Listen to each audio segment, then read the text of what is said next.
Hey traders, Andy here. So wanted to just send you a quick market update. The non-farm payroll results are in, and it's an interesting reaction. So let's have a little look and go through the numbers. Okay, so let me just share my screen, guys, and I will just bring up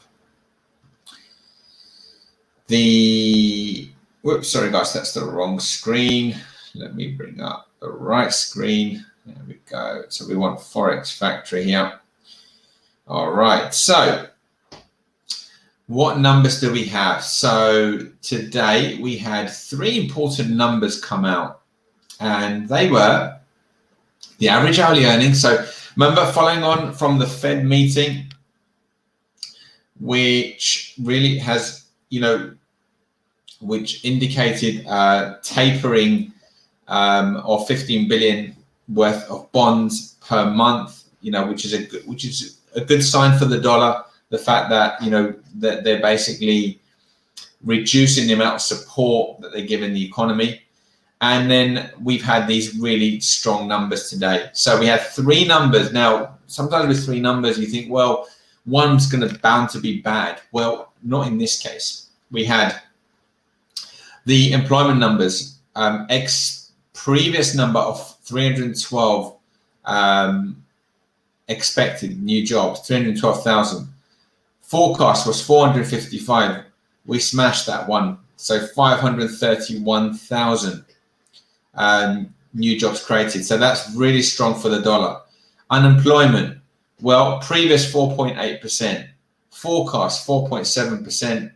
The actual number 4.6%. Again, super strong for the dollar. Now, what about hourly earnings? Did they drop? Because sometimes what happens, guys, is you get a big employment number, but then the hourly earnings have gone down, so really kind of negates that, because if there's more jobs but everybody's earning less money in those jobs, then that's not what you want to see. You want to kind of see it across the board. And in this case, the hourly earnings actually, yes, they did drop from the previous, but they kind of were in line with what was forecast. They didn't drop lower than forecast. Yes, it is lower, but it's still a good, strong sign. Now, you might be thinking, well, how did the market react? So if we just kind of bring in our charts and we'll have a look at 3-4 different currencies. Now, this is the time when the market basically came out. So you can see here that this is the euro dollar. It basically dropped from that high point all the way down here. So about, 0.15, 0.16% drop there.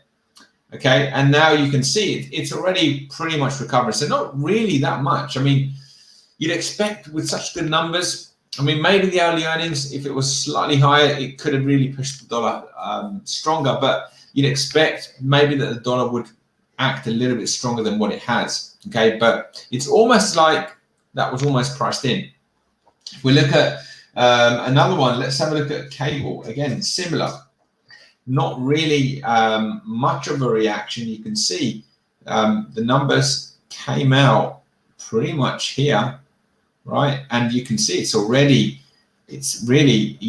that news has really hardly affected this. Again, fell by 0.17%, but sterling is now rallying higher, and it's already going past that level. So again, not following through on dollar strength despite those strong numbers. And if we have a look at Bitcoin, what's Bitcoin showing us? Bitcoin is also, we have a look at Bitcoin when the numbers came out. So this was at 130 UK. So it's, it's come off a little bit, okay? But really, again, not much of a reaction there on Bitcoin. Let's also look at Ethereum, okay? Because it's good to look to see how different assets have responded. Like sterling has responded strong. And if we look at Ethereum, Ethereum actually has done extremely well. This is when the numbers come out, and actually it's really held up very, very well, better than Bitcoin. Okay, so that's again another little bullish signal there for Ethereum. And then finally, let's look at gold.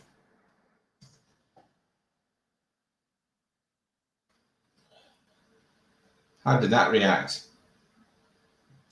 So number came out around here, and again did drop, but it's kind of quickly recovered. So really, the market just kind of ignoring those news, not really thinking that nothing unexpected has happened. So that's a real bullish sign for the market. Not so. I mean, again, for the dollar, I would have expected a little bit more, perhaps. It's kind of following on from the Fed meeting. Maybe they expected stronger numbers, but that's where it is. And that's a good sign for some of these assets against the dollar. The fact that despite having strong numbers, we haven't really reacted. But let's see what follows through next week. I'm going to especially be keeping an eye on those assets that I've just gone through there, the euro dollar, cable, gold, and Bitcoin and Ethereum, to see how they act, how they follow through from next week. And obviously with cryptos, they also do trade over the weekend, but institutional money tends to be, Monday to Friday. So that's kind of when we get a better idea of how the market is taking that data. All right, guys, we wish you a great weekend. Have a great rest of your day, and I'll catch you again soon with another broadcast. Take care, guys.